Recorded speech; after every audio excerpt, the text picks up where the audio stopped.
Good morning, ladies and gentlemen. I'm very pleased to see a decent crowd to start with. I'm sure that we're going to gain momentum as we move through the morning. We're scheduled to go from 9 to 12, and we've got some presentations for you first thing this morning that'll kind of bring everybody up to speed on where we're at in regards. We got Miss Cindy Franklin here from the state. I've got our own municipal attorney and some of his staff for our legal approach. We've got Deputy Chief Myron Fanning here that'll give an update in regards to enforcement, and then we're going to kind of wrap up with a quick presentation from Erica McConnell with our zoning department, because all of these parts are going to play together as we approach May of 2016 when we'll begin to see license probably appear here in Anchorage, and we'll actually see a beginning of the retail and the growing industry in the state of Alaska. We are passing around a sign-up sheet this morning for those that want to testify. We've also got a sign-up sheet over here, and the reason I'm doing that is rather than all of you just having to stand there and wait to be able to speak, I will call probably 3 names at a time and give you a chance to get in the queue, but I also consider it a courtesy to those of you that got up and came out early that you get in sequence first as we begin the process. So with that, I'm going to basically, I want to read a piece here to you, then we're going to expand on it, and it's sort of, how we got where we are, and this is set forth in the voter-approved ballot measure 2.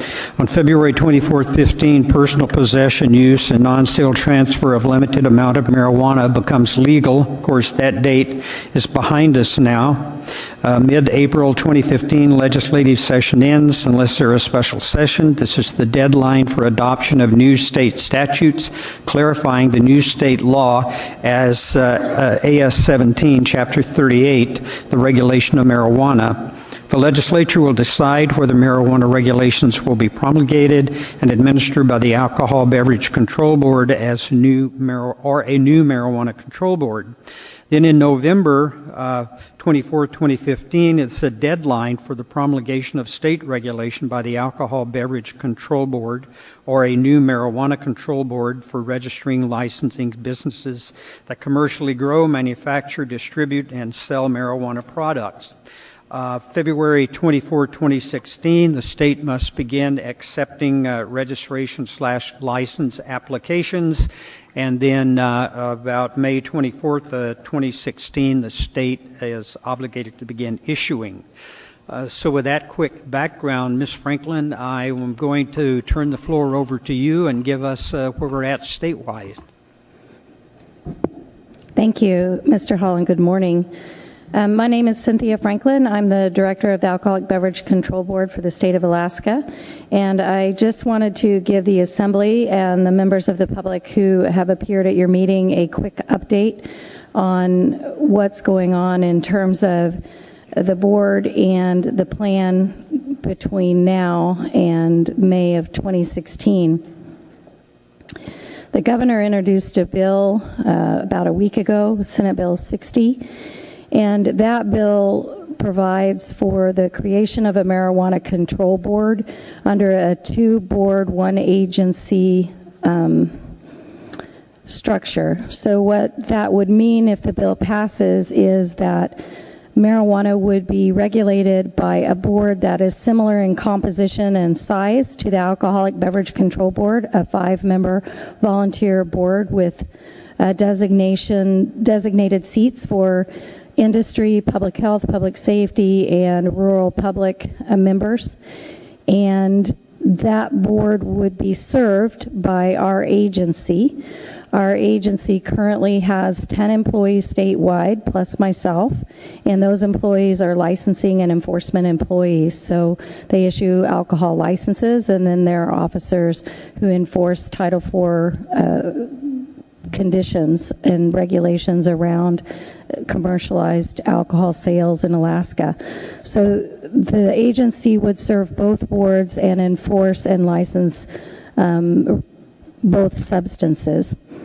And so that board is making its way through the legislature, and the other bill that was introduced recently is Senate Bill 62, which we're calling the regulatory bill. It's a bill that has some of the regulatory issues addressed in statute by the legislature if that makes it through.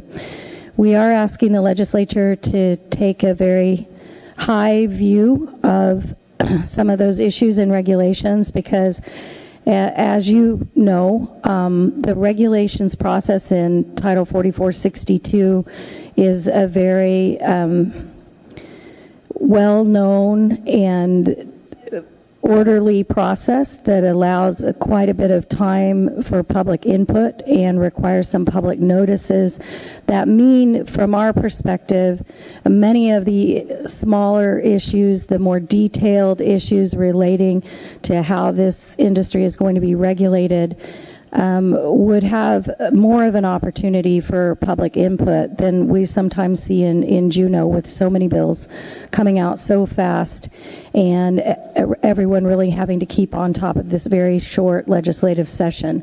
So the current state of Senate Bill 62, we have not submitted our bill analysis yet, but we can already see, looking at it, that from our perspective, it might get a little more detailed and lock us into some license types, for instance, that might be better suited for the regulations making process. So there's work to be done on that bill. We are working hard with the legislature to make our views known, and they've been very receptive to our input.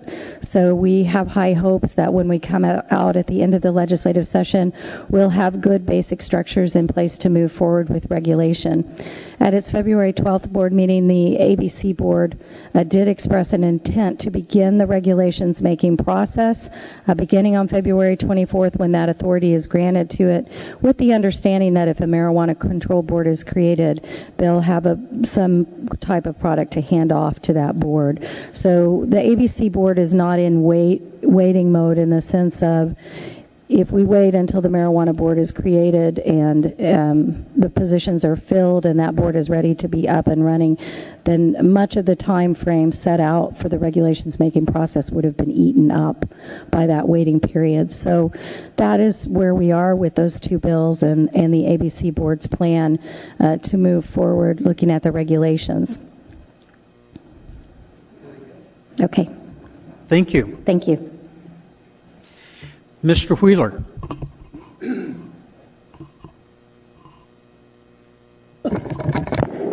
Mr. Chairman, good morning. My name is Dennis Wheeler. I'm the municipal attorney for Anchorage, and I broke my discussion points down into two topics.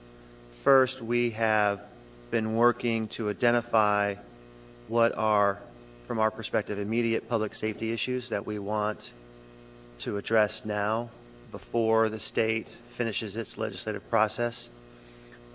These public safety issues are things that staff have identified after going down to Colorado and participating in a number of work sessions down there to learn what Colorado has found works well for them and what has not worked well for them.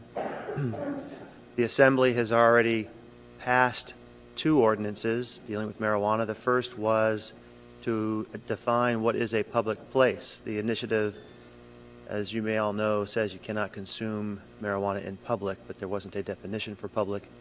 So we adopted one that's modeled after the state criminal provision regarding what is considered a public place. The state bills are also looking to define that. If there ends up being any differences, we'll have to come back to the Assembly and marry those up or see if we want to maintain any distinctions. The second issue we brought to the Assembly was a manufacturing or extraction method that, if done without understanding what you're doing, can be very dangerous and cause fires and explosions. The Assembly just recently passed that ordinance. The next item on our the next item on our list that we're looking at is to help law enforcement with driving offenses related to marijuana. We're looking at what we would loosely call an open container provision. As you may know, you're not allowed to have an open container of alcohol in your car in the passenger area. There is a state bill that defines an open marijuana container. Don't know what that's going to look like when it gets passed, but we may want to have the Assembly act on that sooner rather than later, so that law enforcement has a tool to use if they pull somebody over and there's evidence that marijuana was being used in the vehicle while it was being operated. One of the issues is, of course, as marijuana moves towards edibles and things such as that, there may not be a quote-unquote container in the vehicle. It'll just be the presence of marijuana. So we have to figure out how to deal with that scenario and how are we going to define whether it's zero amount in the vehicle or no amount in the passenger area versus allowing it to be in the trunk or some other secured location. So that's something we're looking at right now. So that's issue number one. What are immediate public safety concerns?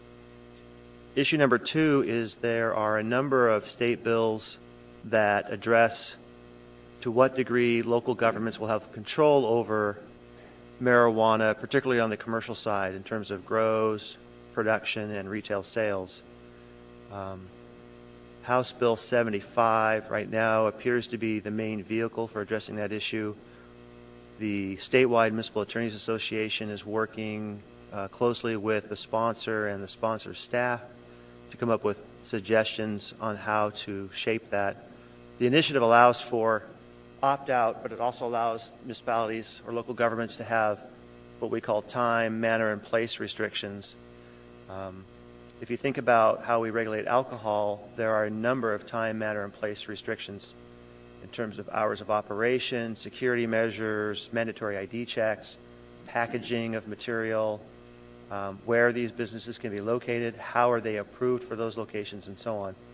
So we want to make sure that to the fullest extent possible, there is local control, so that if we decide to stay in, we can stay in maybe under terms that we set. We may stay in and say we don't want certain kinds of operations, but we'll allow others.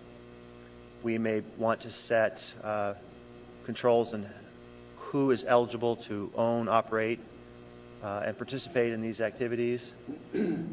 And certainly, as Erica will address, we have a lot of issues with where these things may be located throughout the city. One of the issues that comes to mind is that smell has been a problem, and larger producing facilities can generate significant smell that you can pick up for miles. And many of the Colorado cities mentioned that that was one area that perhaps they could have done a better job on. So that's sort of a nuisance issue that's going to come up. Taxation. Right now, there's a wholesale tax that goes to the state. The state is not required to provide any of that money to local governments. To the extent that we're going to have to spend time licensing, if we decide to do that, regulating, inspections, enforcement, and so on, there is a cost. How do we cover that cost? It's not currently in the budget anywhere. So to the extent that we can absorb it with current budgets, that's fine, but I think the experience in Colorado has been that it's been very expensive for them to undertake marijuana regulation. How are we going to pay for it? We want to make sure that at the state level we are allowed to, if there's a desire to do so, to have some sort of local taxation mechanism to cover costs. And then there are some things that we think should be handled perhaps at the state level, and this is something that the Assembly may be asked to weigh in at some point, but to the extent that there's going to be packaging requirements, child-proof requirements, serving size, and labeling, some of those things may be better handled at the state level so that a commercial producer can create labeling and packaging that works at a statewide level. Because obviously if different locations have different requirements, that gets to be very, very expensive. And one of the things that we need to be careful about is if our regulations are too heavy and you drive up the price of what's legal, you're encouraging more and more black market activity because they can do it cheaper. So that's something we have to pay attention to. It's a bit of a balancing act. And then the last thing, there are a couple of key terms in the state initiative that still need to be worked on and are being worked on. You're allowed to assist somebody who wants to use marijuana. What does it mean to assist? Does it mean you can grow for them? Does it mean you can transport for them? And how do those limits work if you're stopped by law enforcement? Do you get to administer? Does that raise issues? So that's one term. Another term is public view. You are not allowed to have a grow that's in public view, but public view isn't defined. It's the same thing as public place. If I'm on a sidewalk and I can see your grow, are you violating the law? If I'm on the top of a building that where I'm allowed to be and I can see your grow, is that a violation of the public view provision? If I'm on my back porch and I can see your grow, is that public view? So that's one that's being tussled with right now. And then the last one, luckily for us, isn't quite such a big deal, but you should be aware of it in terms of the grander political issues, and that is the boroughs and the cities within the boroughs are having a bit of a debate about control between the two of them. Cities want more control. The borough is worried about borough-wide enforcement. So luckily for us, we're unified. That's not quite a big deal, but it does eat up a lot of time down there in terms of that conversation. Criminal penalties is the last thing, and I know that my municipal prosecutor, Seneca Atheno, is going to address the crime bills, but right now there's a debate about whether, if we have time, manner, and place restrictions, for example, if we have criminal provisions, can we have those and not violate the initiative? And if so, what sorts of criminal penalties? As you may not know this, but we try to mirror state law on the criminal side so that we charge the same offense, but it's under municipal code. And the reason for that is it gives us control through prosecution as to what crimes get the most attention locally. It gives us local control. In addition, oh, by the way, the revenue stream comes to us if we charge under municipal code. If APD investigates a crime but has to charge it under state law, the fines and penalties go to the state. If they have an identical municipal code provision, the fines and penalties come back to the police department and prosecution to keep those two departments funded. So, again, it's a local control issue. Mr. Hall, I think I covered pretty quickly my part of it there. Thank you, Mr. Wheeler. Deputy Chief Fanning. Thank you, Mr. Hall. The Anchorage Police Department's basic concern is that adults use this product responsibly. It's legal. It's legal for adults, so we want to make sure that people use it properly and legally. We're concerned that we may see an increase in juvenile use. They saw that in Colorado. We don't want to see that, obviously, but they saw approximately a 10% increase after the medical marijuana dispensaries opened in marijuana, so we're concerned about that. They had about a 32% increase in school suspensions for drug-related offenses after the medical marijuana dispensaries opened. So please safeguard the marijuana from the juveniles, because that's one of our major concerns. The Assembly just recently passed a butane hash oil production ordinance, which we're pleased with. That is a major public safety concern for us. Last year, Colorado had 32 house explosions due to butane hash oil production. That's the ones that they can confirm. So we don't want to see that. It's a public safety issue. It's a danger to other people in the community as well as yourself or the people who decide to produce this. So please don't violate that ordinance. It's a major concern for the police department. The extracts are also a concern to us because it's high potency, and I know I talked to some of the doctors at the Colorado Children's Hospital. Some of these children are accidentally getting exposed to the high potency edibles, and they're ending up in emergency rooms. And the doctors really don't know the long-term effects on the developing juvenile brain with that level of THC, because some of these extracts are in the neighborhood of 80 to 90% THC. So if the extracts are a major concern, please safeguard those and keep them away from the children.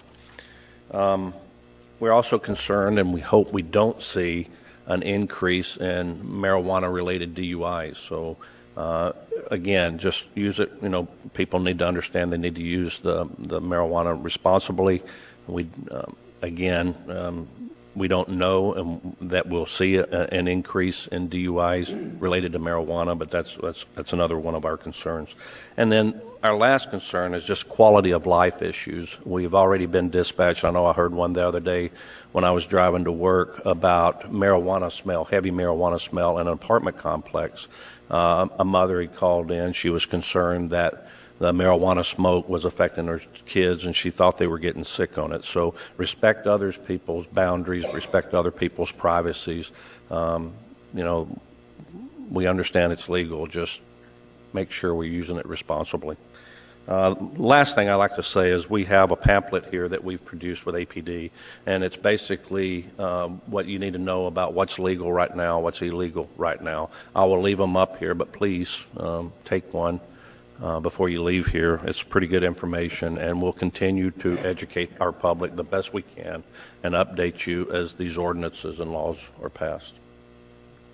Thank you, Deputy Chief Fanning. Mr. Wheeler, you want to go before Erica? Mr. Chairman, thank you. Yes, I'd like to have Seneca Atheno, the municipal prosecutor, speak to the crime bill that's pending in the state, and then Mr. Sherwood will show some photos of what commercial operations look like in Colorado, and that'll help segue into Erica's discussion of zoning issues. Very good.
Mr. Chairman, while she's getting ready, there is one other issue that I could touch on just real briefly, and that is we've had the question about whether or not it's okay for you to consume on your back porch, or your front porch for that matter. And I have advised people that the public place definition that we just recently enacted does not prohibit that activity, that your front porch, even though it may be open to the public for purposes of walking up and trying to sell you Girl Scout cookies or raffle tickets or sign a petition, is not considered a public place for purposes of the ban on where you can consume. However, there may be issues regarding whether that activity becomes a public or private nuisance to your neighbors, particularly if you live in a fairly dense area, apartment building, and so on. Apartment common areas are generally considered a public place, so hallways, common recreation areas in some larger apartment complexes, and those sort of things would be considered a public place. Your private balcony would not be. Now, whether or not we are going to need to address public nuisance code to be more specific as to marijuana use, that may be an issue that comes up down the road. The health code talks about noxious fumes and gases and odor, but it seems to be written more towards the notion of what is an industrial producer of smoke, smell, and fumes, and so it certainly would apply to a commercial production or grow. Whether it applies to a private user on a front porch is not certain.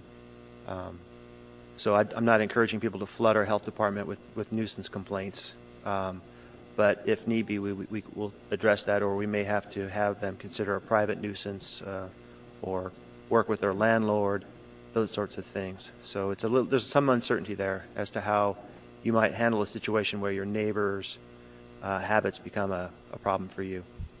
Is she ready? You ready? I'm ready. All right. Thank you, Mr. Chairman. All right, thank you. Again, my name is Seneca Atheno, and I'm the city prosecutor here in Anchorage.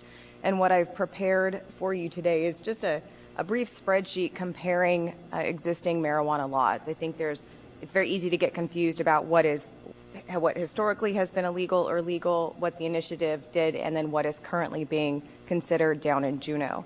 And so if you just start at the top here, you can see that historically we've had a misdemeanor crime for use or possession of marijuana in any amount. That's our mix 6, as we refer to, misconduct involving a controlled substance.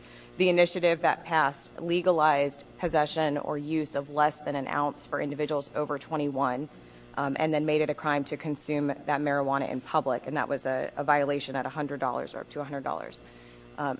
The way that we think about it in the prosecutor's office is the idea that there are existing mixed statutes, which are here on the left side, and there are carve-outs. There are specific behaviors that the initiative legalized. So you have your use or possession, which is prohibited, but you have a carve-out for use or possession under an ounce for people over the age of 21.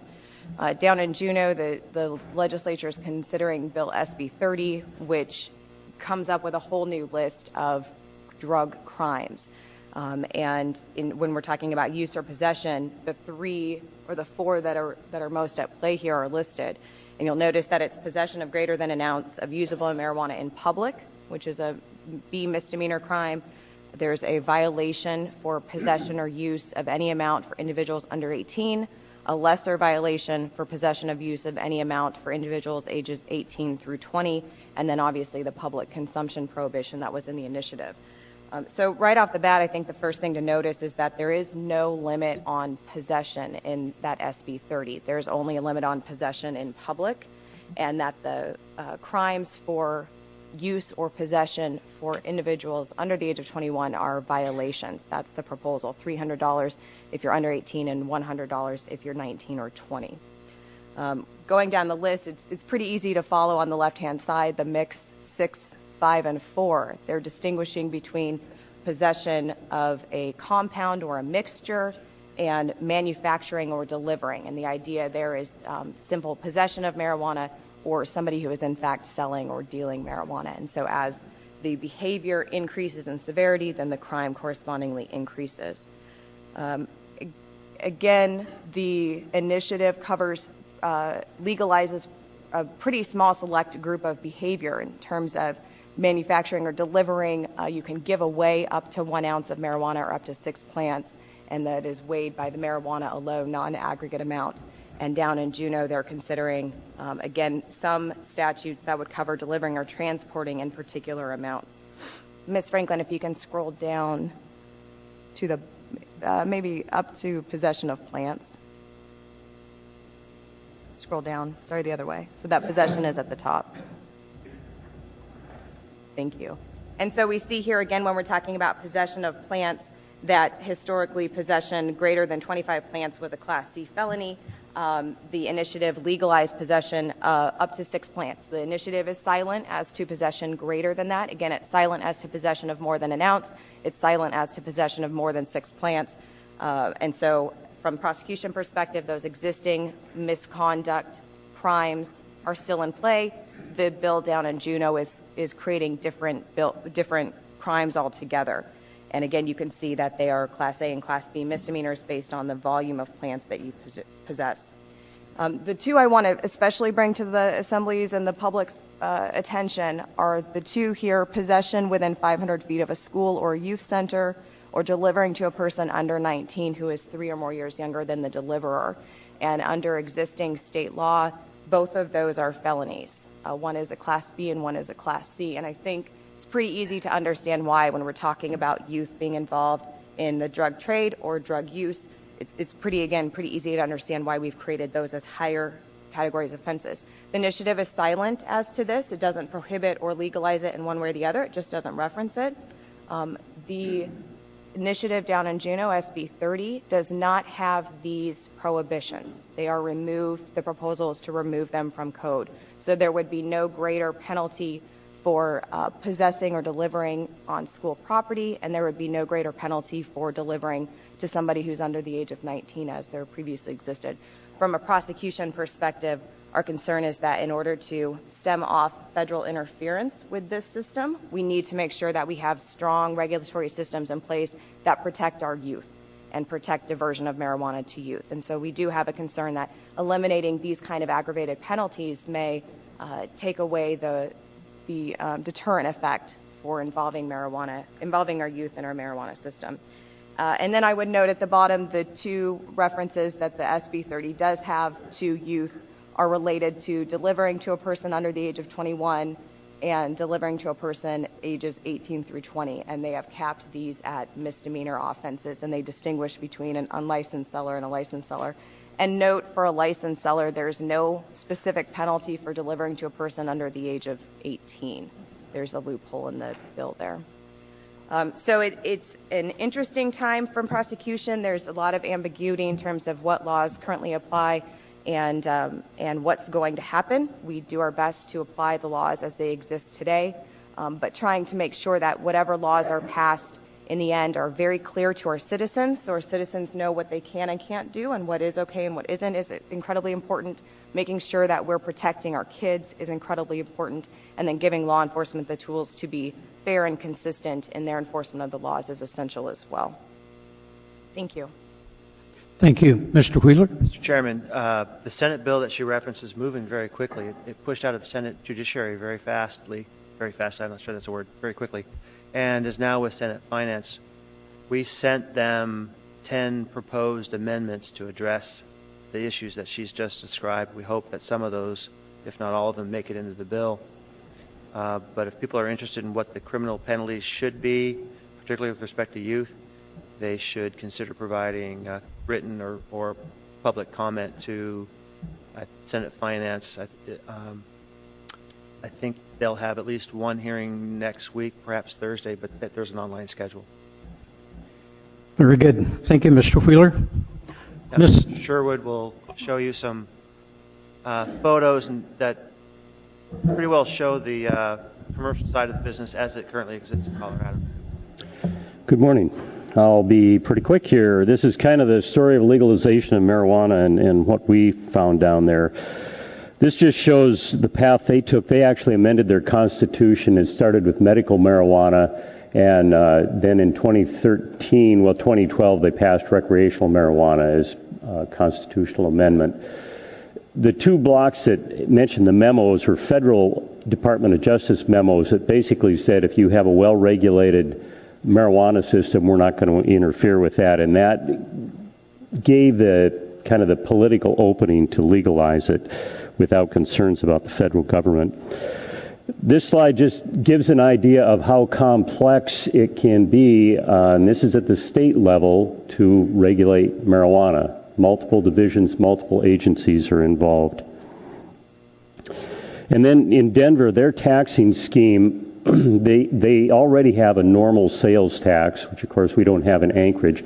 That taxes everything, medical and recreational marijuana. They added for recreational marijuana an additional sales tax, and they also get money back from the state. So you can see the totals there. It's probably not as rosy a revenue picture as some might like. This pie chart shows that their city budget, they had to add, well, their initial projection was adding 21 full-time employees. It actually, and this is pretty poor, but they ended up, by the end of their first year, they had to add 37 and a half new full-time employee positions and almost $5 million. So of the, I think it was about $7 million in revenue they took in, nearly $5 million was spent just in the city of Denver to regulate marijuana, whether it was police, fire, building inspection, land use, zoning issues, and pretty significant increase there. And this is Denver's licensing and permitting scheme. So the state licenses and also the city of Denver licenses, in addition to the zoning permit issues, building permit issues. This is everything they go through. So it's pretty extensive. So this is the one of the places we went to called Denver Relief. We went as a group, state and Anchorage people, and we were a known quantity. They knew we were from the government, so to speak. This business card just kind of shows their operation, their waiting area where they actually have sales. They're basically in a two-story strip mall. There's an urgent care medical facility on one side and a police precinct department or station on the other side. And everybody seems to get along just fine.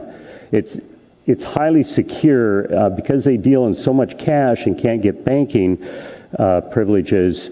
They are kind of crime magnets, and so they have insulated the walls with Kevlar. They've got bulletproof glass. You've got to show identification to show you're 21 before you are escorted through by an individual employee. This is just one of the cards, the different marijuana names. It was kind of new to me, Bio-Jesus, and so in their open lobby area, they got a lot of signs, price lists. This is kind of a waiting area. I think most people know the milepost. They said that one was made for them, but they're stolen all the time, so you can't have a milepost 420 anymore. And then this is actually inside their area. This is pretty small operation. Medical is on one side and recreational is on the other. Because of how it's sold and taxed, and you have to be registered for medical, it doesn't really have to do with the product so much.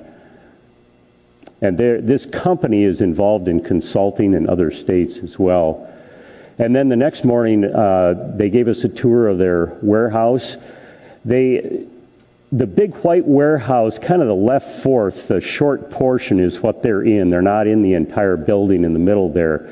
And they've got 1,500 feet, but the whole back portion, they're going to expand and add another 5,000 square feet of greenhouse space. So it just shows you how this is growing. We were told most warehouses in Denver were filled out. The price per square foot doubled almost overnight, and everybody's growing marijuana. We drove through some areas. You can smell it everywhere. They don't have an odor control ordinance in Denver. Other cities do, but it's pretty strong and pervasive in some areas. Oops, went backwards. Some of you will appreciate the humor of the clock in the lower left-hand corner. It's always 4:20 at the growing operation. But it's highly secure. You see the door, there's video cameras. State regulation requires video cameras everywhere, and all the permits on the wall. So it's heavily regulated, heavily permitted. This operation seemed to me to be very, very safe. You see all the warning signs and things. So this is where they start growing the plants. I won't go into detail on that due to time.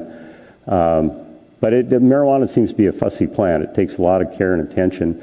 They have an RFID tagging system. Every plant gets tagged from cradle to grave, essentially, and different colors depending on whether it's medical or retail, different names of the plants, which is their business. That's not a state requirement. And plants are moved into a very dark room, so there's a lot of labor involved, and that's what helps them bud and I guess get their maximum potential. And then they're moved into a very brightly lit room. This is just some of the things they use. They grow in an inert substance. It's basically hydroponic because they water them into the inert substance with their various nutrients. So there's a big tank for mixing. There wasn't much drying going on when we were there, but they hang them on hangers, and that's how they dry the plants then. This is where they were doing concentration extract with, I think, a cold water method. This is one of the pretty safe methods. They're building, but hadn't yet had running something where they could do compressed flammable gas extraction of butane hash oil or of hash oil. And this is the safe way to do it. And in Denver, you can only do it if you're licensed by the city. So then Seneca and I went to 3 different stores one evening. We didn't identify ourselves as being from the government. We just acted like we were tourists, basically. This one allowed us to take pictures inside. The 2 others were smaller. This was a large one. We found some employees are much more informative about safety issues than others. So there'll be a lot of different flower and bud varieties, and then there's all the concentrates, which is the area of concern. In the lower right, there's liquids. The lower left is gummy bears, and there's a company that takes commercial candy and just sprays it with the THC concentrate. So that's a real area of concern. You see brownies and just packaging in the upper left. I think that has changed because February 1st they put in much stricter guidelines for child-proof packaging, identification, serving size, things like that. And some of the souvenirs and kinds of things that you can buy there at the store. They can't sell normal food products or normal liquid products. They can't sell alcohol. You can't consume on site. And like one of the places really good about giving us this information because we acted like we were newbies and expressed the interest in concentrate, but one place really wasn't very good at all. The other two places were quite good about educational information. And that is it. Thank you, Todd. Anything else, Mr. Wheeler? Mr. Chairman, I think we're ready for Ms. McConnell to talk about zoning issues. Perfect. Ms. McConnell, zoning. Thank you, Mr. Chair, and good morning, everybody. My name is Erica McConnell. I'm the current planning manager within the Planning Division. My group implements the zoning and land use regulations of the municipality, which are known as Title 21 of Municipal Code, big book here. And Title 21, among other things, determines what land uses, it defines the land uses that we have in our community and where those land uses are allowed. So from a zoning and land use perspective, for commercial marijuana, there are 4 essential issues that will need to be determined.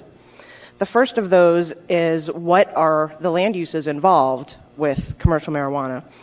And there's 4 pretty clear ones: a grow operation, a processing or production facility, a testing facility, and a retail sales establishment. So those are quite clear. There may be other uses that may be needed and need to be defined as we kind of work out all the details. The second major issue would be where would these uses be allowed? The entire municipality is separated into zoning districts, and those fall generally within 3 categories: your residential zoning districts, your commercial zoning districts, and your industrial zoning districts. So some of these uses, you know, your commercial retail sales establishment is clearly a commercial use and would likely be allowed in your commercial districts. Your grow operation and production facilities are more industrial uses, and so would be, you know, looking at putting those into the industrial districts. But there are several industrial districts, several commercial districts, so those would be details that would, you know, which uses in which districts. That is something that needs to be worked out. Another consideration in terms of location of facilities would be the availability of utilities. There are large portions of our community that do not have public sewer and water. They're on on-site systems. Is that a factor, you know, particularly for grow operations? So that's some information that needs to be determined. The third major issue would be what type of approval process would these uses go through in the particular districts in which they're allowed. The approval processes range from, the approval processes for all sorts of different types of uses range from a staff approval through going to a board or commission like the Planning and Zoning Commission with a public hearing, all the way to going to the Assembly for approval. And so these can vary by the use, they can vary by the zoning district. So in some districts, some uses may just have a staff approval, and in other, that same use in other zoning districts may have a higher level of approval. So there's a lot of possibilities there. Most alcohol approvals that are done today for land use approvals are done by the Assembly. And the fourth major issue that needs to be addressed would be what are the standards that would be applied to each use. And this is kind of where the devil's in the details. There are some provisions that may end up being required by state law. One of the proposals out there in, I forget which bill, but it is a required separation distance between, and I can't remember if it's just selling establishments or whether it's any sort of marijuana establishment, but there are proposed required separation distances from the establishments to schools, to correctional facilities, and I think there was one other thing. So there may be separation distances, and if so, that would be something that we would implement through the standards of the uses. Some of the Colorado communities that we've looked at regulate things like the maximum size of the establishment. They have ventilation requirements, hours of operation limitations, sign requirements, security requirements, or other types of operational requirements. So those will be the kind of details that'll need to be worked out. And clearly they will vary by the type of use. You're going to have different standards on your retail operation than you are going to have on your grow operation. So those are the four essential issues for zoning and land use. Thank you, Mr. Chair. Thank you, Ms. McConnell. That completes our presentations, and I really appreciate these ladies and gentlemen coming out on a Saturday morning to provide this information for us. Some of them will hang around a bit. I give them the ability to just slide away when they're ready because of the appreciation. I'd like to give you a little bit of structure of what we've got going on. Our chair, Mr. Trainey, appointed immediately following this becoming law prior to, he appointed a committee, his own marijuana committee, of which he appointed 4 members. He appointed myself as chair. Mr. Dembowski serves on that committee, Mr. Peterson, and Mr. Honeman. And joining us today, just to hear the public input, is Mr. Steele, our chairman, Mr. Trainey, and our vice chair, Ms. Selby Gray Jackson. We are here today to listen to you. You're going to hear probably nothing out of us. This is your chance to share with us your concerns. Our committee meets once a month. We're trying to get that set up where we meet the last Wednesday of the month at noon, but follow that because those meetings are all open to the public.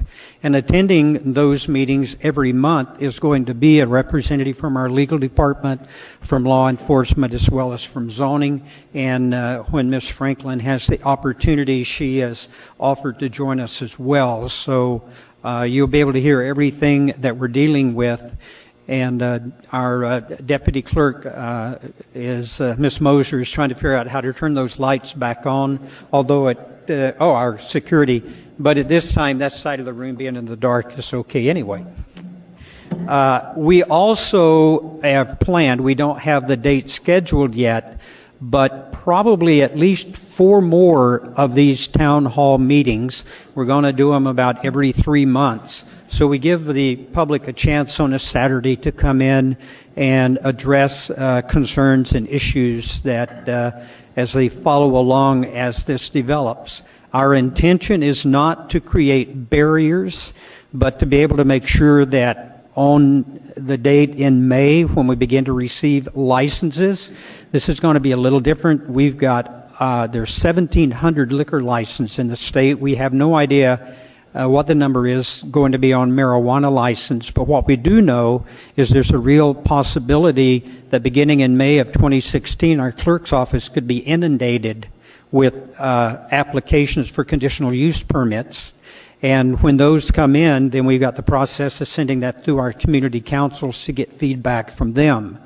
But our intention is to be ready so that we're not trying to figure out any municipal ordinance or changes that we need to be making within our ordinance. We want to have all of that taken care of. So hopefully we can make this as seamless as possible, considering the fact that there's going to be a lot of license applications early on, that there will be a lot at one time. Now, with that, we're going to open the microphone up. I do have excuse me, we do have a sign-up sheet. We've got another one over there. And I would encourage you to please, if you want to testify, to go get on the sign-up sheet. That doesn't mean if you don't, that you won't get the opportunity. But I like to extend the courtesy to people that came early and signed up to be able to have the first opportunity to speak. And when I do call you to come forward, please introduce yourself and spell your last name for the record, and you'll have 3 minutes to speak. And with that, I think that I have covered everything that we need to cover prior to this, and I'm pleased that we're getting into this earlier than I anticipated. So I'm going to begin with Ed Larrabee.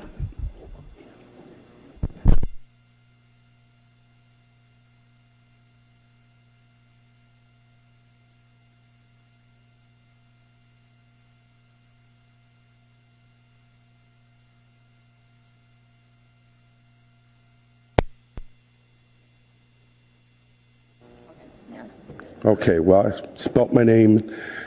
Anyway, my concerns is with pregnant moms. Now, is these ordinances under, what, 21? How does that affect the embryo? And also, what if the mom's under 21? Well, I guess she's committed 2 crimes then. But we need to look at pregnant moms. We really do, because, you know, we kind of dropped the ball with alcohol. And I'm Catholic. I believe I'm against abortion, totally. I'm pro-life. So that's where I'm coming from. But pregnant moms are a big concern. And also, another concern is public places. How does this affect other businesses? Because they're going to be saying, hey, you know, that's a public place. And the business is going to say, I own it, you know, it's not public. You know, there's a lot of things we have to think about. And you were talking about odor. Well, there's a lot of odor in this town. There's a lot of restaurants that have odors. Does this affect them too? We need to look at all angles. You know, it's amazing how we can take such simple stuff. People have been doing this stuff for 2,000 years. And how now, with our big modern society, we make it so complex. I mean, you know, are we primitive? Were they? But anyway, yeah, those are my 2 big concerns right now. Maybe with that container issue you were talking about, maybe if you, like in alcohol, if you have a seal on the container showing that not only has it been taxed, but it hasn't been opened. Maybe that's an idea too. And also you got to worry about cost, because you don't want to promote crime, and you want to keep it so that the people that are growing it and selling it illegally, they're going to be outpriced. You know, the legal, just like that's what happened to moonshine.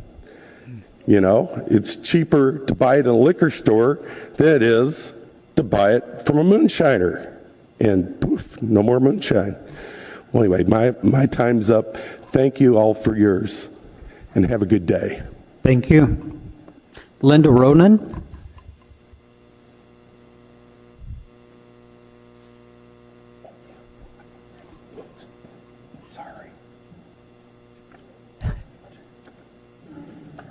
I think, here she comes.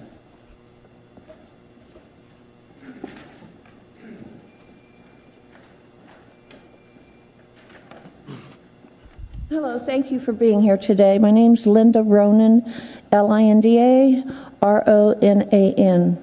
I wasn't quite prepared. When I saw the notice on the internet, I thought you were talking about taxation more today, but not so much about the regulation. But that's okay. One of the concerns I have is I've worked in the school districts, and I've worked with kids, teaching them how to say no to drugs and alcohol and sexual abuse, especially in the Native communities.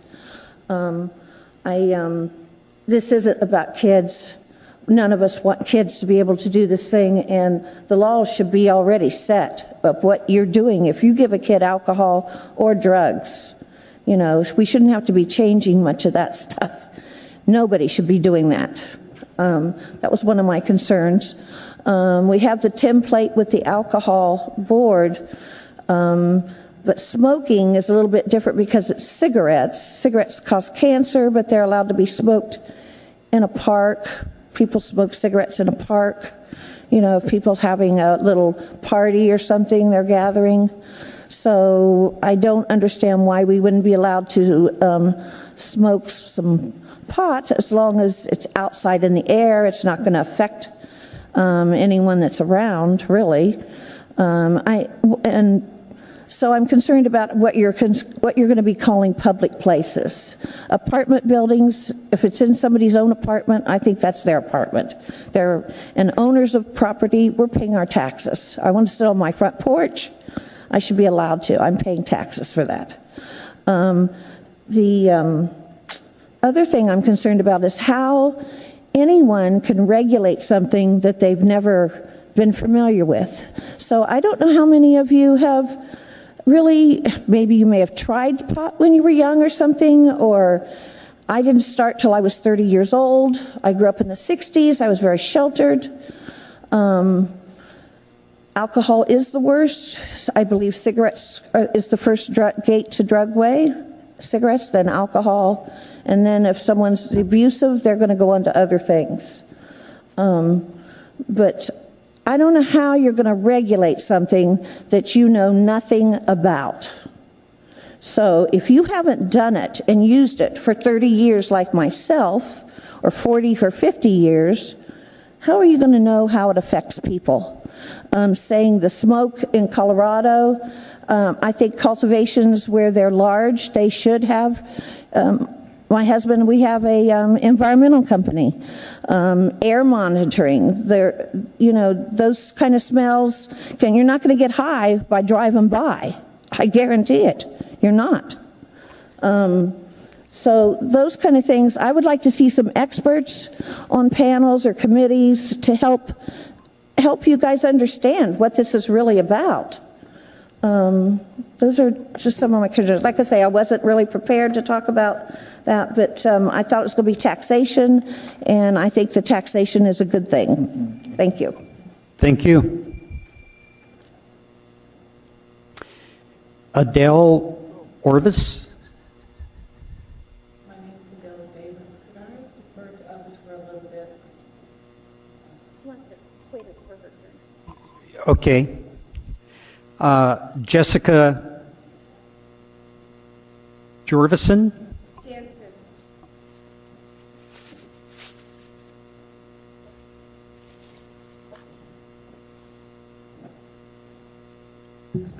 Hello, my name is Jessica Jansen, Jansen. Thank you to the Anchorage Assembly for considering to allow responsible marijuana businesses to operate in our fine city.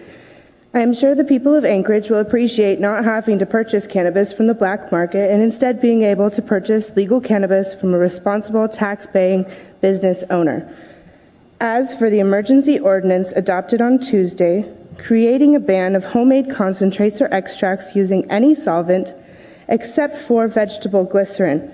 I know of many medical users who cannot smoke cannabis and must ingest it instead by using edibles. The majority of edibles are made using butter or cooking oil. Under this emergency ordinance, I believe it would ban butter and cooking oil type extracts, which are not dangerous to make. I assume, and so did most of the media, that the emergency ordinance's intention was to ban butane hash oil. Many people, including myself, agree that all of Alaska should ban the residential manufacture of unlicensed butane hash oil, and I believe that the legislature is currently doing just that. I do not believe in banning all solvents except for vegetable glycerin. I also do not believe that this was the intention of the Assembly. Thank you. Thank you.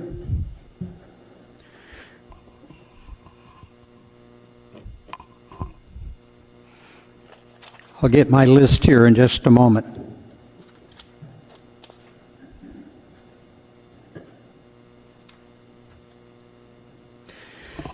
Larry Clark.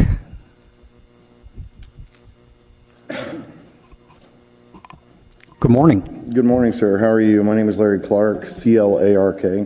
I'm the president and CEO of Valkyrie Security and Asset Protection.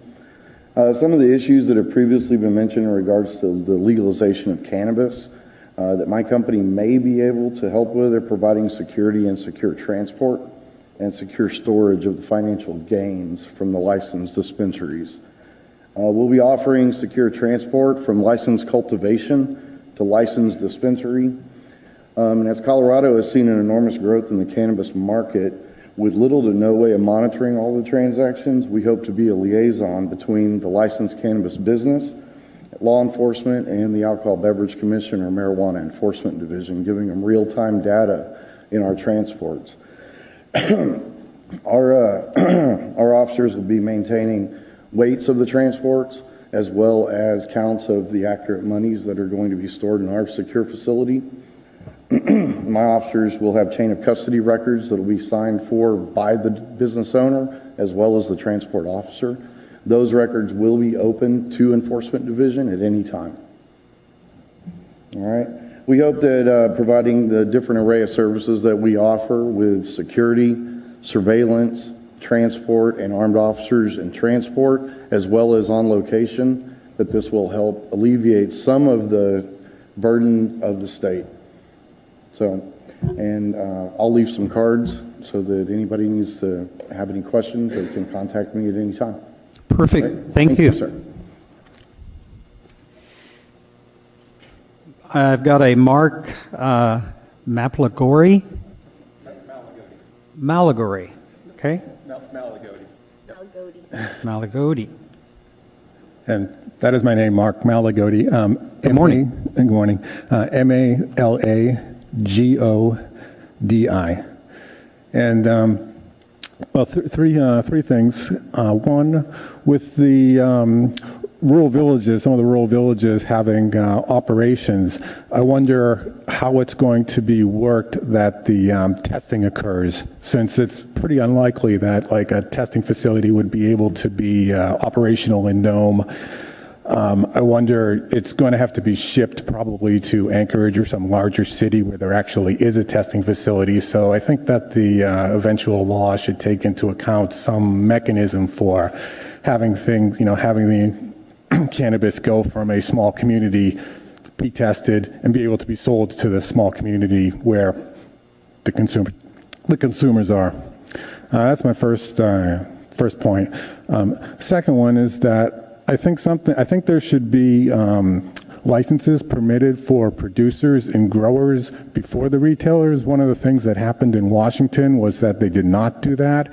And then when it came time for selling, the producers and the testers were not up to speed and were not able to keep up with the need for the retail.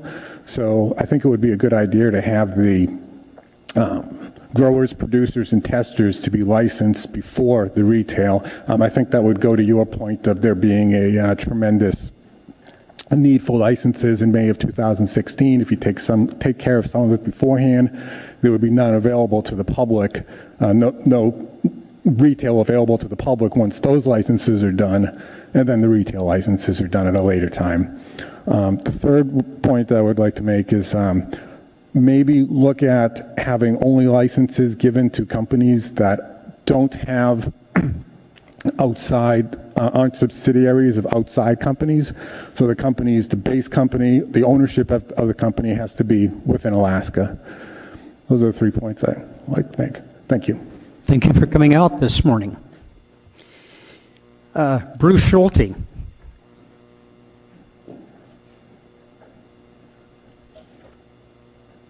Good morning.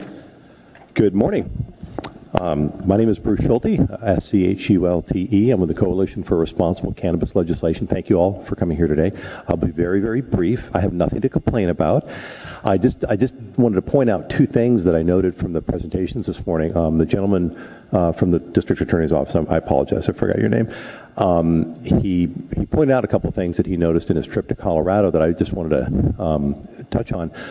One was that I believe, if I got my numbers right, I believe he mentioned that there was $7 million in tax revenue, $5 million in additional expenses, which tells me there was a $2 million net gain. So just wanted to, then that tells me that they set their tax structure appropriately, which I think speaks to a sentiment that was expressed earlier about setting the taxes appropriately for, to promote the transition of the industry to a legitimate model. The other thing that caught my attention was he showed a picture of a safe extraction process. I'm not sure. There was two that were pictured. One of them did involve, I think, ice buckets, the use of chilled water to extract keef and hash from the flowers, which sort of speaks to my testimony on Monday when we were talking about this BHO ban, because that was in fact a safe method for extracting hash, as opposed to the use of butane to extract hash oil. So, I mean, I don't want to beat that ordinance into the ground, but I did just want to point out that that is, in fact, a safe process, even done in the home. So I have nothing else to add. Thank you again for your time, and I look forward to this process. We're going to have a lot of fun. Thank you. Robert Landers.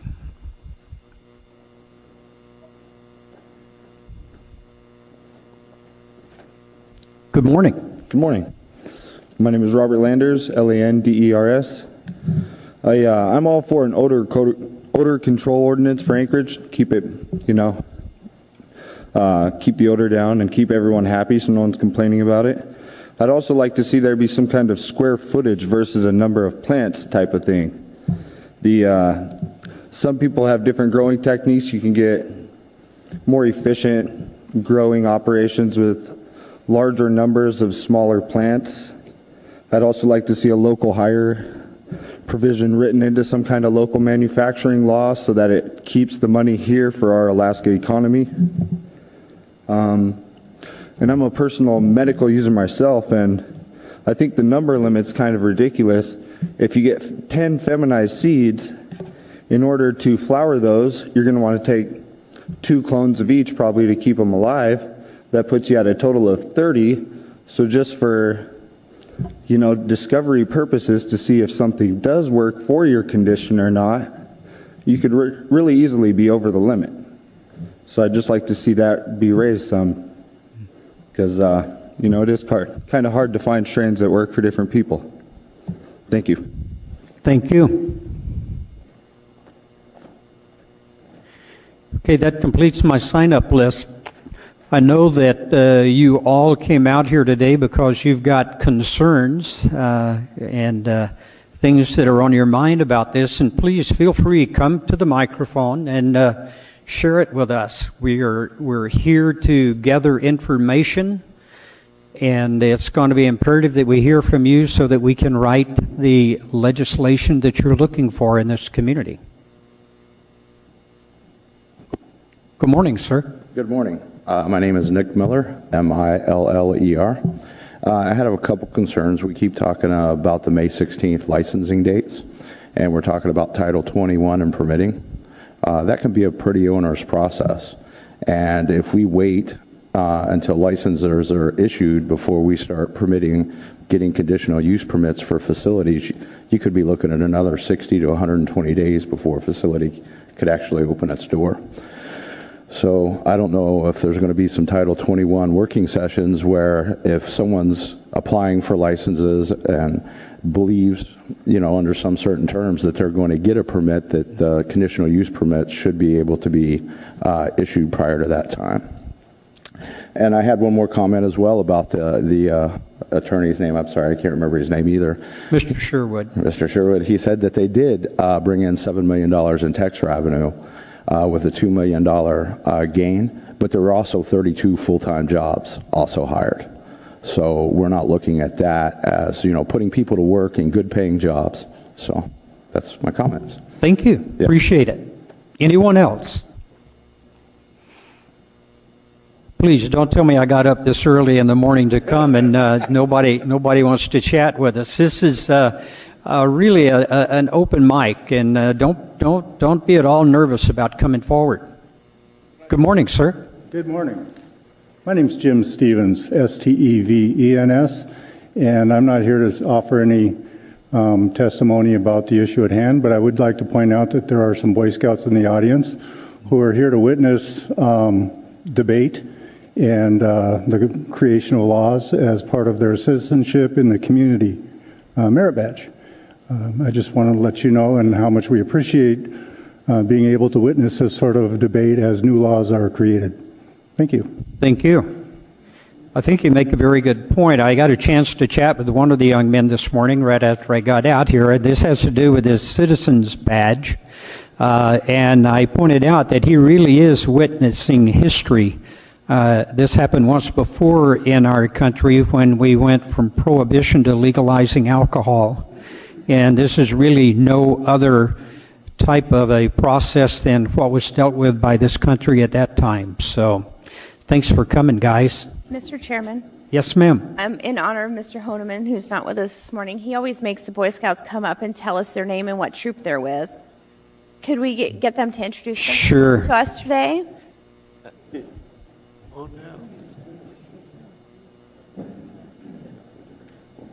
Just pull the microphone right down and we can hear you. Right there. Just say your name and your troop. Pull it right down. Okay, I'm Bryce Hazen, and I'm in 176, Troop 176. I'm Quinn Blaine, and I'm in Troop 176. Joshua Peterson, Troop 176.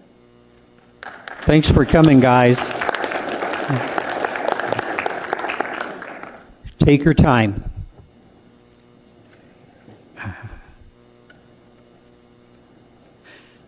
I'm nursing a wife through knee replacement. I feel your pain.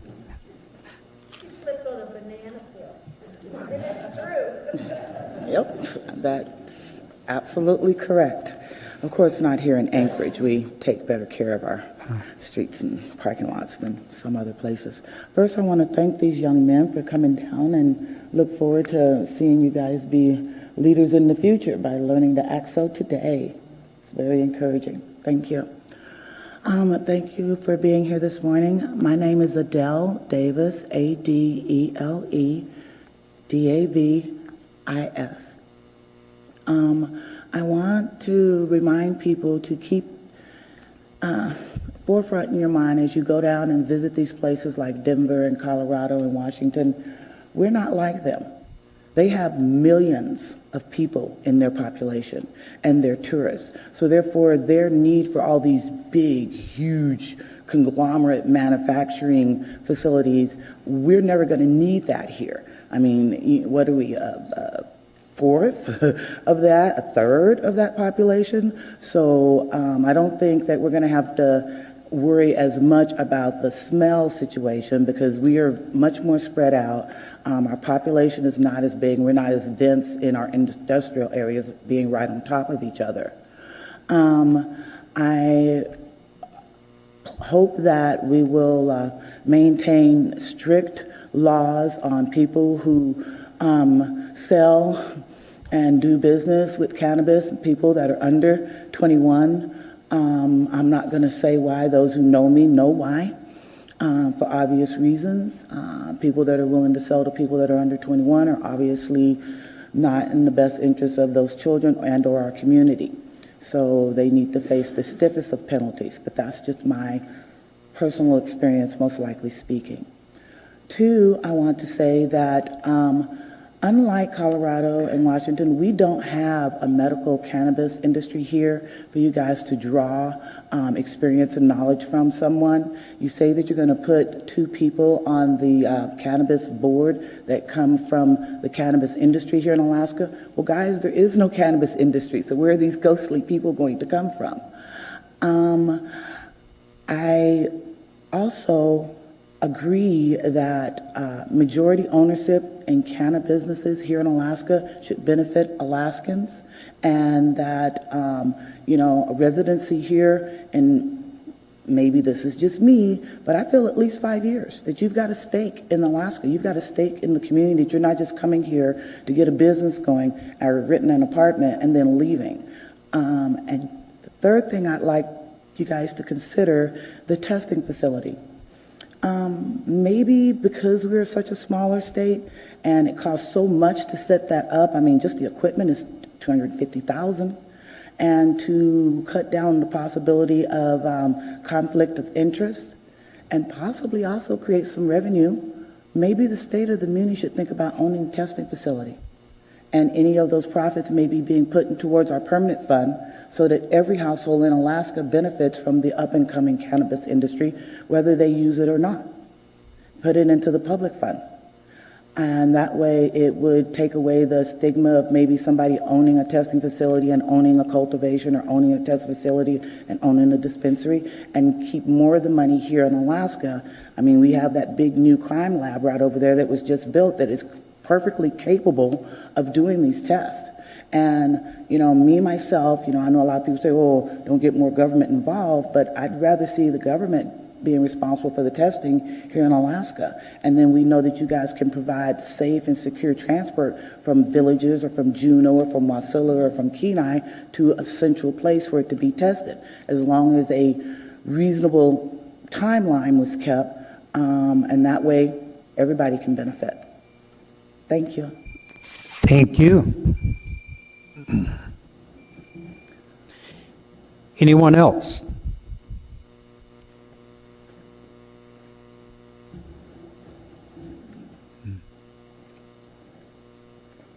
Good morning. Morning. My name is Caleb Saunders, Saunders. The one thing that I just haven't heard yet is with how many tourists that we have here, when they come to visit, they're not going to have anywhere that's privately owned that they can smoke at or eat the edibles with. So it's just when it comes to those public places, keeping the tourist market, which we do have a good one in Alaska, having a place for them to be responsible while they're here versus having to go out in public and accept that as something, as a problem. But that's the only thing that I wanted to bring up. Thank you. Thank you. Hi, my name is Derek Harry. My last name is Herre. I was here for the meeting for the option to opt out. There was a lot of remorse, I felt, expressed by the Assembly about leaving Alaska's medical patients in the dust for several years. We're choosing to not have a medical and recreational market because Colorado's experienced a lot of trouble in that. With that, it's also kind of leaving some of those patients left behind. I think we should really try to, I don't know how you can find an expert per se, but maybe some of us from the future business industry to be involved in these committees to figure out what's actually doable with these regulations, what things are actually achievable and possible with these regulations on edibles, how we can mark them, how we can label them, how we can get them into people's hands in a safe way, how we can make sure the dosings are done out properly, but also something that's achievable, something that's going to be able to keep those costs low so that we're not driving the prices up, creating a black market that's going to flourish. I don't know how we could declare someone to be an expert in that, you know. We don't have a medical industry like it was just said. So, but I know I myself and many of the other people that I've talked with and worked with would definitely want to sit in on those meetings and offer our humble opinions and maybe just help figure this stuff out. Another thing about the Wednesday committee meetings, I myself am wanting to open a business, but I'm not going rogue, which means I'm still working a job Monday through Friday. Wednesday afternoon is hard for me to get away. Friday afternoon's a little bit easier for me to convince my boss to let me go. Maybe you guys could think about moving it to something like that so more of us would be able to get away from our jobs and come experience that stuff. That's it. Thank you. Thank you. Young man?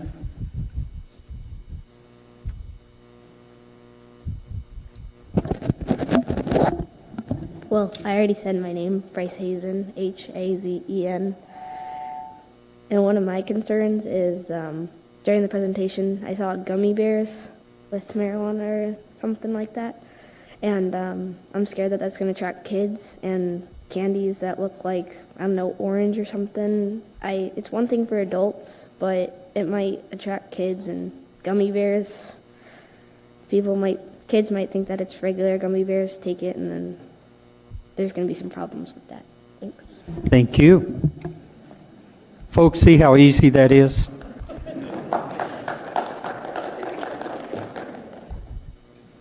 Good job.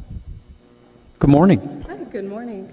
I want to thank you guys for all being here on a Saturday morning and just hearing what we have to say. My name is Bailey Stewart, STUART, and I am CEO of Green Jar LLC, hopefully to be a dispensary out in the Mat-Su Valley, and setting the example with educating our employees and going out there and making sure that we are a part of the community. I just wanted to at least say something that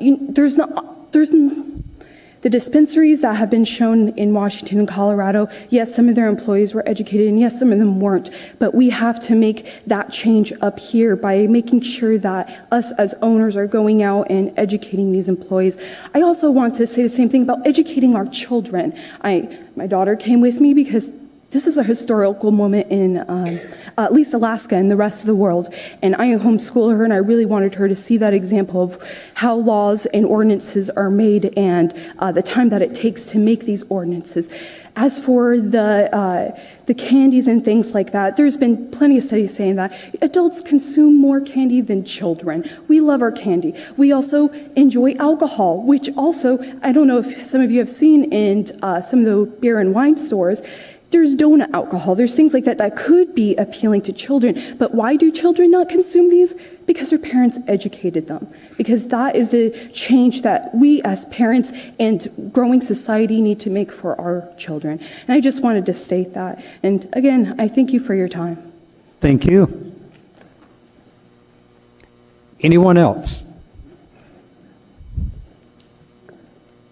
Good morning. Good morning. My name is Lee Haywood, Haywood. I have been traveling the West Coast for the last 4 weeks and probably going on 2 years now in a progression of trying to figure out the cannabis industry. I've traveled through Arizona, through Nevada, through California, back up to Oregon, and also Washington for CannaCon.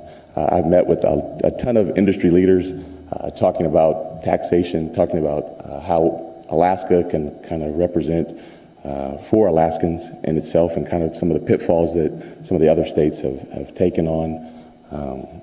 What I've found, though, there's a progression from those people that actually have dispensaries in their states. They have a lot more knowledge about how the industry runs, what precautions we can take in order to kind of safeguard our children from those advertising type pitfalls that we can fall into.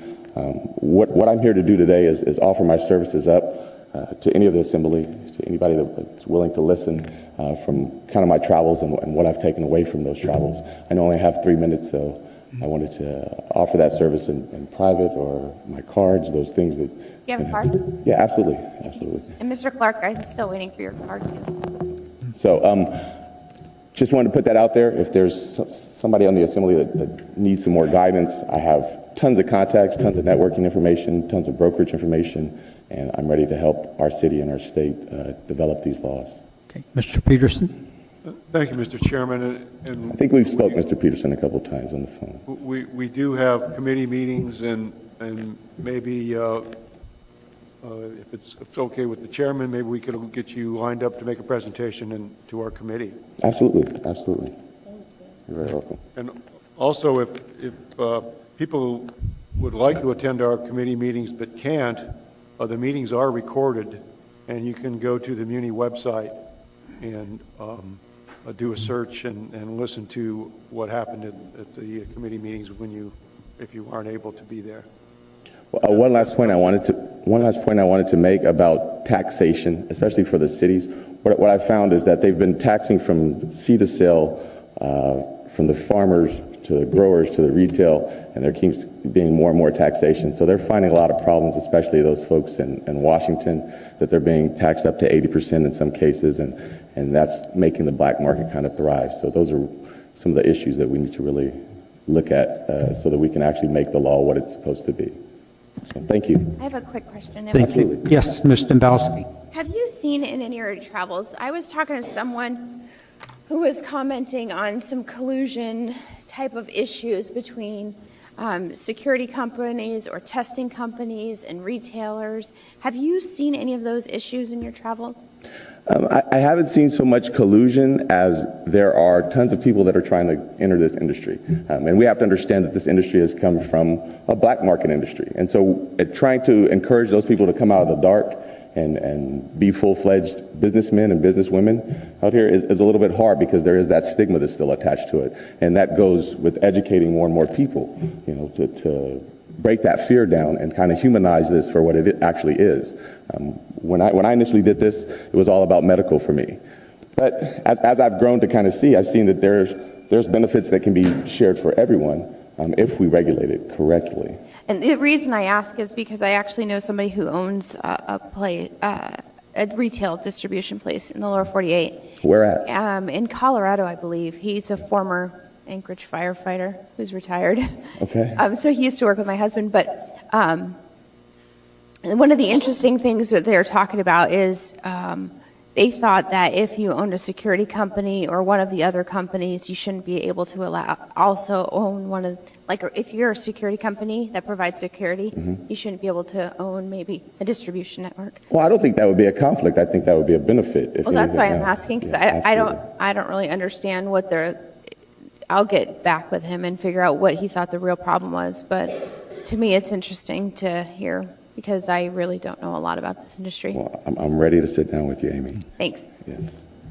Thank you.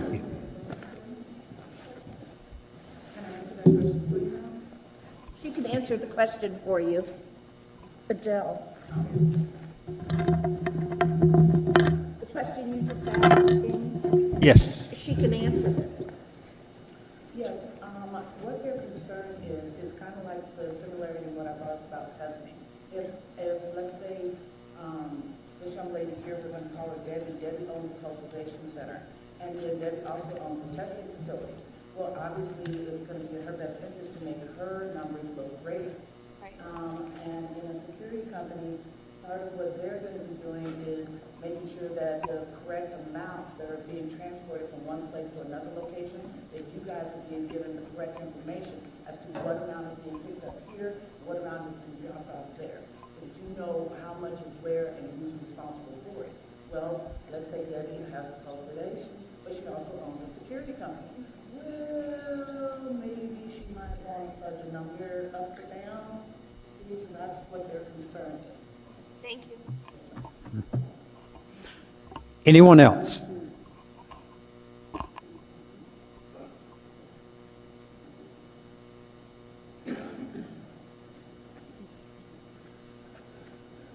Morning. My name's Kevin Twing, T-W-I-N-G. I just heard something I wanted to comment on. A gentleman was talking about the bush. I think that's something we need to be concerned with in Anchorage. I think we're going to have a lot of people production and produce outside of Anchorage, and they're going to want to bring their product into Anchorage to sell, and how we're going to deal with that. So I just wanted to bring that up, and that was it. Thank you. Okay, thank you.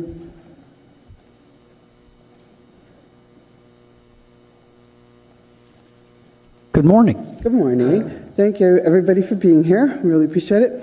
I've heard a lot about the recreational part. I think there's somebody else here that talked a little bit about the medical part. My name is Darlene Johnson, Johnsson, and my concern is I have an aunt and several other family members that do have complicated and complex medical challenges. My aunt is in stage 4 cancer. I have spent the last, probably 6 weeks down in Arizona doing lots of research on the medical end of marijuana. That is, of course, the area that I'm really passionate about, that the state has gone legal. Nobody's even really talked about, there's a lot of the smoking, and that's the recreational end. The actual medical end, nobody's really addressing right now, which has to do a lot with the dosage, with the concentrations. You're talking about the butane, processed hash oils. Those are absolutely, I'm on board with that. Like, that's not the way to process anything, especially if somebody does have cancer or some kind of a medical challenge. The last thing you want to do is add some kind of chemical into their body, besides the marijuana, which butane is going to have some kind of residue in that hash oil. So I'm really behind that. I really would like to, be part of a community that is addressing the medical concerns, and be like one of those states that is on the forefront of using marijuana and cannabis as an alternative to medicine. I mean, how many people have side effects? I'm watching my aunt go through so many side effects because of the chemo. The only thing right now that's helping her, she's taking cannabis pills. Getting them is insane because she lives in Southern California. She doesn't want to go to a dispensary. She's 89 years old. She doesn't want to go get a medical card. So, of course, the cousins are buying this on the black market. And we don't have to do that in Alaska. We can do it, upright and forefront. So anyway, that's my concern is let's just get on board with the medical stuff, get it right, get the dosages right. There has to be consistency. There has to be testing so that my aunt can take a pill today, get a pill next week or next month, maybe from a different place, and it's going to be the same thing. It's going to give the same result for her. So that's all I have to say. Thank you for listening, and I appreciate it. Thank you. Anyone else? Anyone at all?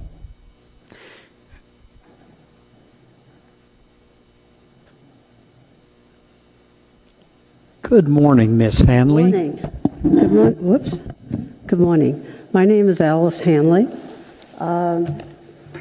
I came to listen. I'm sorry I haven't listened to more of the testimony, but I just wanted to share my experience in working on the no vote on this marijuana initiative. I spent at least 6 months as a volunteer working on vote no on marijuana. And I was just looking at the sticker on the notebook of the gentleman next to me, and he said, respect the vote.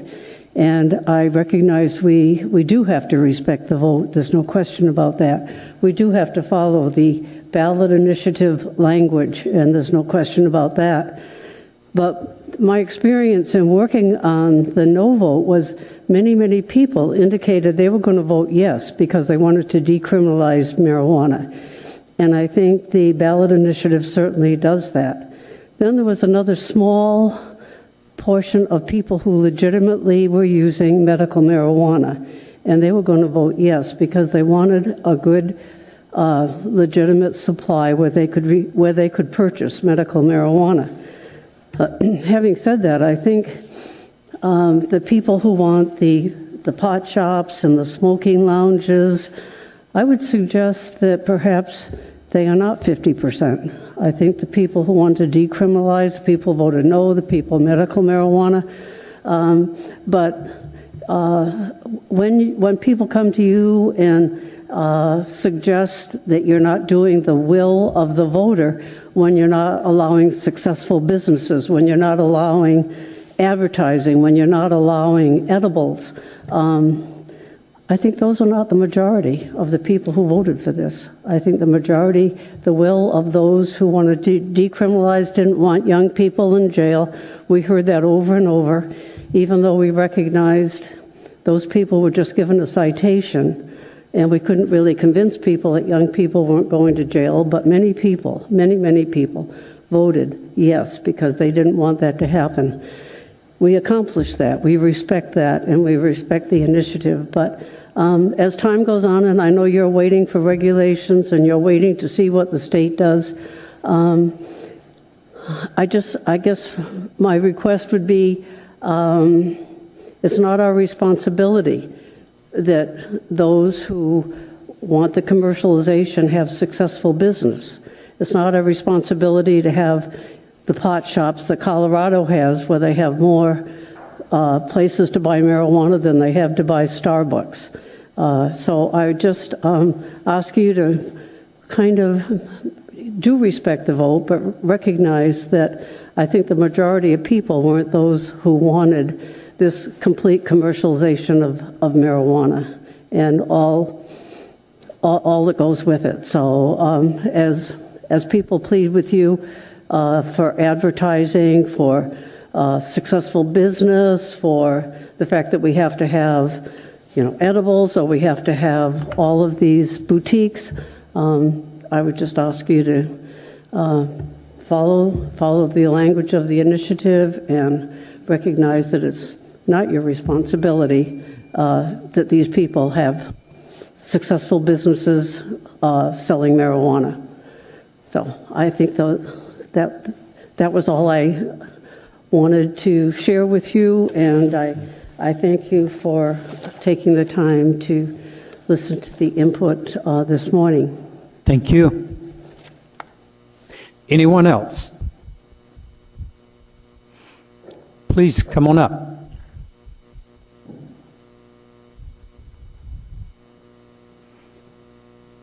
Good morning. Good morning. My name is Andrew Dowd, D-O-W-D. I would just like to make a point or two. Obviously, it is not your responsibility for the success or failure of marijuana business, just as it is not your responsibility for the success or failure of an alcohol business. But it is your responsibility to provide an environment that encourages business by itself. And I understand that it might not be the majority who voted for it, that they just wanted decriminalization. And yes, we have achieved that. But I don't see why there is so much more fight on this than alcohol. It's been proven that marijuana is safer than alcohol, and we encourage alcohol in the state. We encourage that quite well. I just would encourage the Assembly and anyone listening to keep an open mind going forward,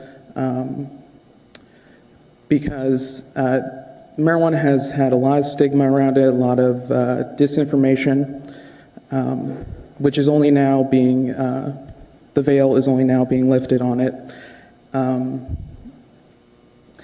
I just wanted to thank you for your time. Thank you for coming. Yes, ma'am.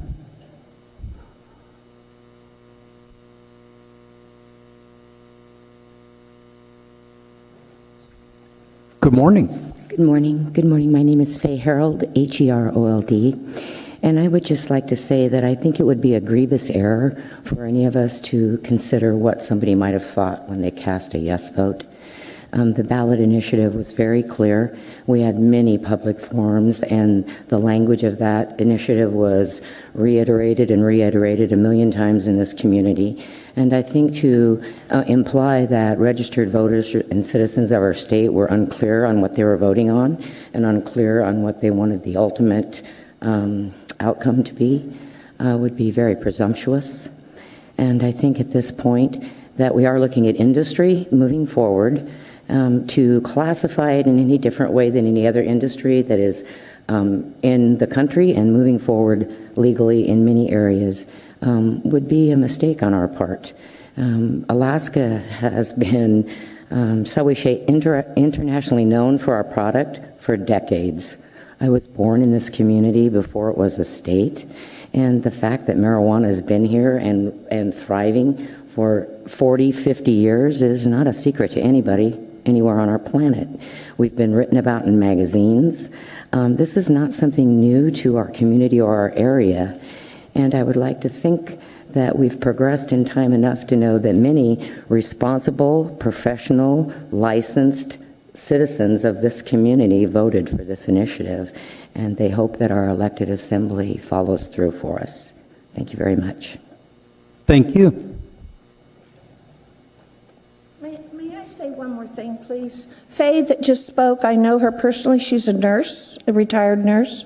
And I would recommend that I haven't talked to her about this, but she would be a very good person to have on a committee because she understands it and she is a nurse.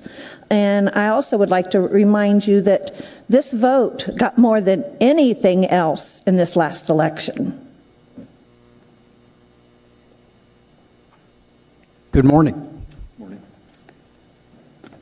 My name is Pat Athey. I live in Indian. Also, I'm a community council president, Turning Arm District. I guess my point is that we have a very diverse municipality, one of the largest in the country, I believe, as far as area. And we have fairly diverse cultural communities distributed in that municipality. And so I think there should be some recognition of some of the differences in those local districts of how they may want to see retail facilities or manufacturing facilities in their local community. For example, my friends, neighbors down in Girdwood voted overwhelmingly for this proposition. And I think that reflects, some of the cultural aspects of that community. And similarly, in my district, there was, I think it was like a 10-point margin or something. But just talking to the people there, I think they're very receptive to the idea of small retail facilities in our community. So I think there should be some recognition of that. I don't know if it's possible in the mechanics of how you put your regulations together to separate communities and give community council districts a strong voice in what they want within their district or not. But I think that's something that could be looked at because we are such a large, diverse, spread out municipality. Thank you. Thank you. Anyone else?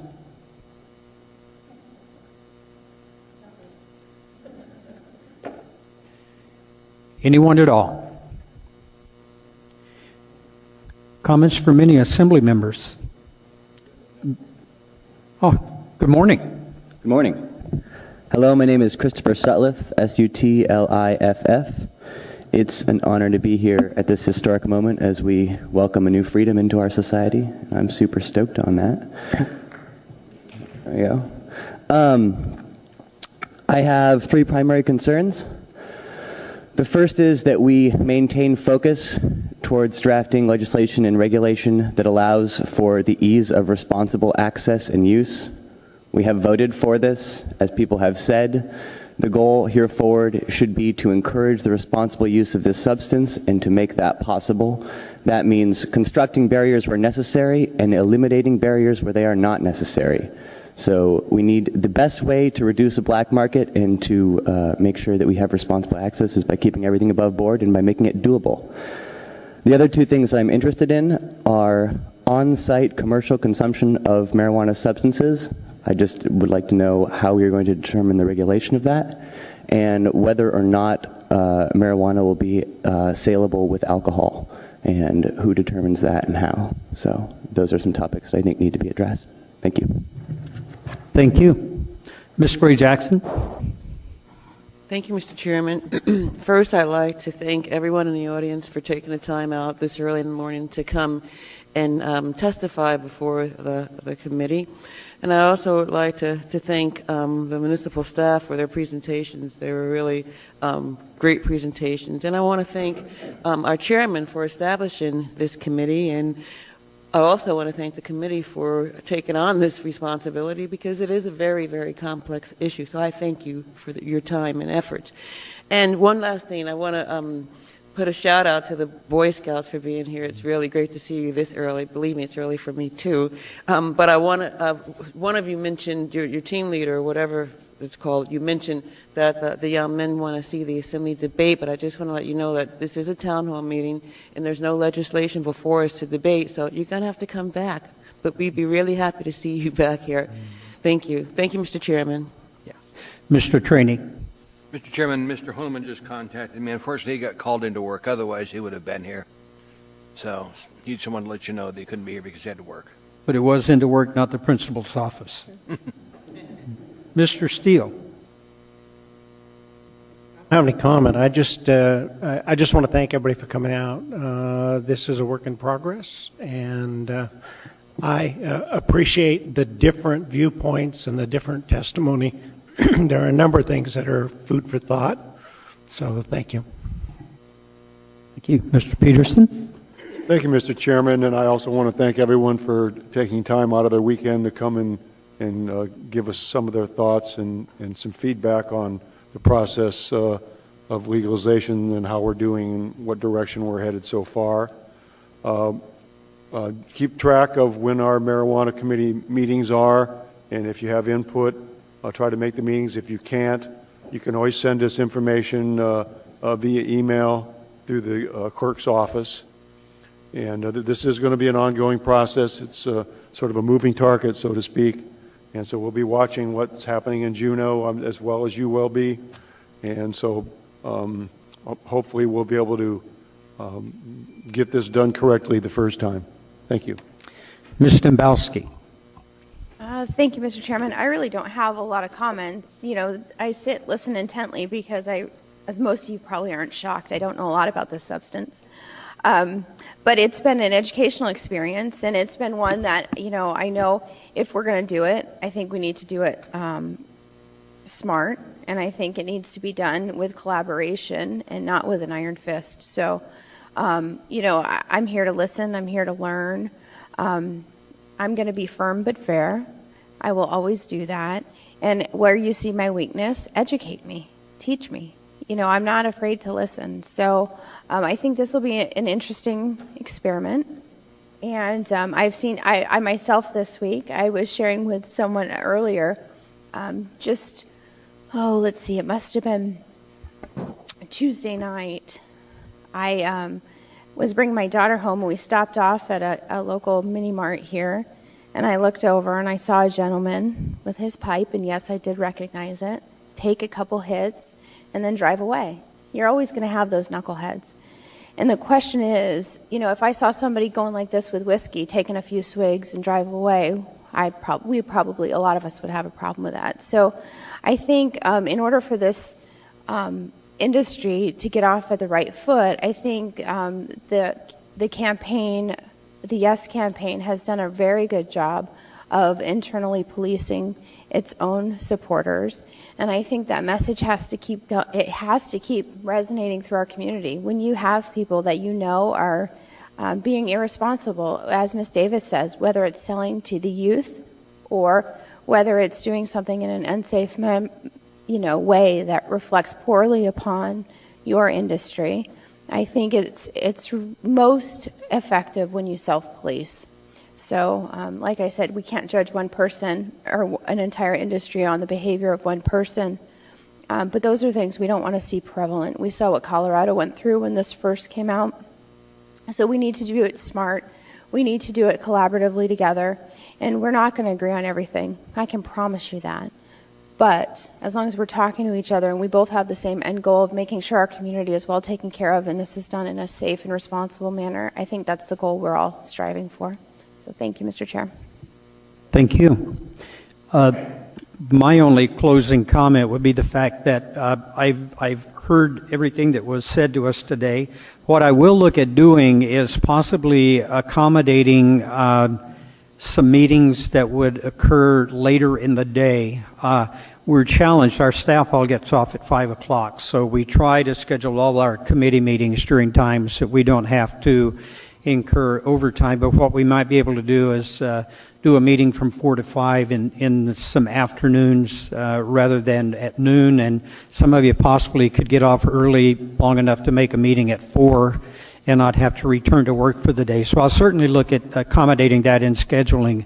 But as I said at the onset, what we will also be doing is I encourage you to follow this information from the meetings. It's always posted on our website. And then every 3 months, I'm going to schedule one of these meetings so you get a chance on an actual Saturday to be able to come in and share what you see that we're doing and any concerns or issues that you might have with it.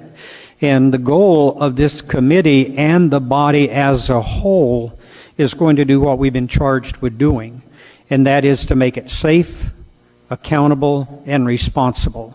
So sometimes that requires writing laws that a bad provider is going to look at and go, you've got to be out of your mind to do it. But I think responsible people are always going to look at it and understand what it is that we're trying to do here. With that, I'm going to make one more call. If there's anyone here that wishes to share testimony with us, and if not, then I'm going to close this meeting. I know that there were a number of people that came down this morning because they thought this meeting was about the taxation. The Alaska medical patient, I got left in the dark for a number of years. Maybe, just maybe giving them a tax break, maybe they'll do that. Since we didn't really provide them with a way to access the medicine for years.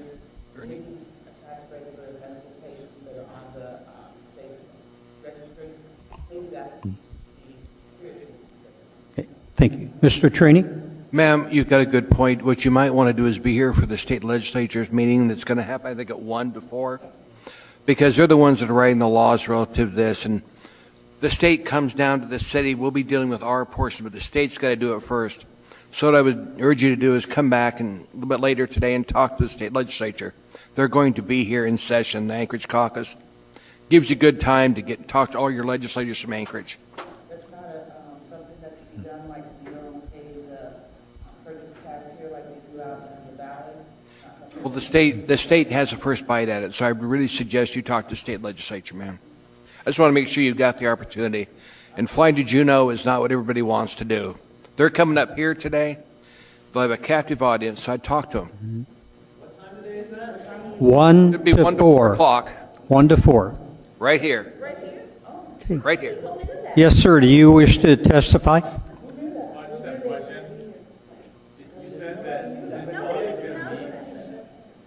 I'm sorry. You need to come up to the One at a microphone. time, We sir. can't hear you.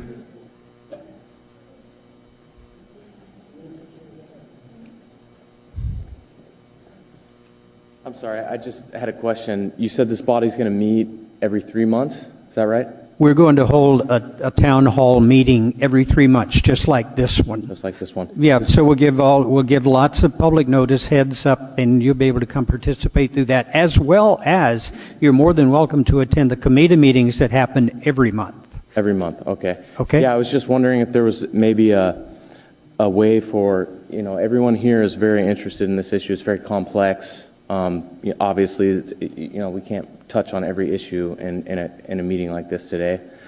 I was wondering if maybe there was an opportunity for everyone to kind of come together more often than 3 months, or even more often than once a month. At this point in time, we may have to make the meetings more frequent. But right now, we're really kind of waiting on the state. The state's taking the lead on this, and we've got to find out, number one, what bills are going to pass, and then we've got to find out what regulations are going to be promulgated before we even enter into it. But what will happen at some point in time, by the way, to the gentleman with the community councils are going to weigh in very heavy on what happens in community council districts. It's a land use that we have, that the state provides, and we look very strongly to that in this community. Okay. But as things develop, it would be. But I really encourage you to follow our deputy clerk. Everything that happens, she's posting on the municipal website, and it's readily available, whether it's us or at the state level. Okay. Okay. Thank you. Anyone else? Yes, Ms. Franklin.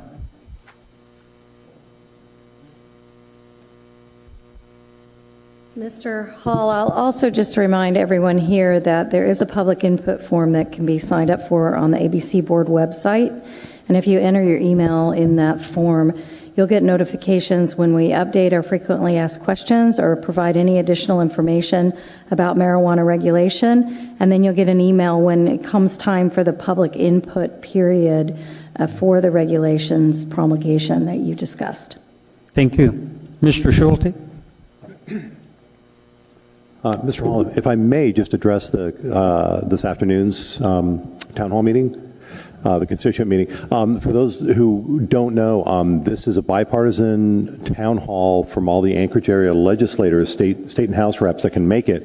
And the best way to be informed about these things is to identify your state, House, and Senate representative, and just give them your email address. They're actually really good about informing their constituents about these kinds of events. So if this one caught you off guard, just give them your email address, and they'll keep you informed about those. Thank you.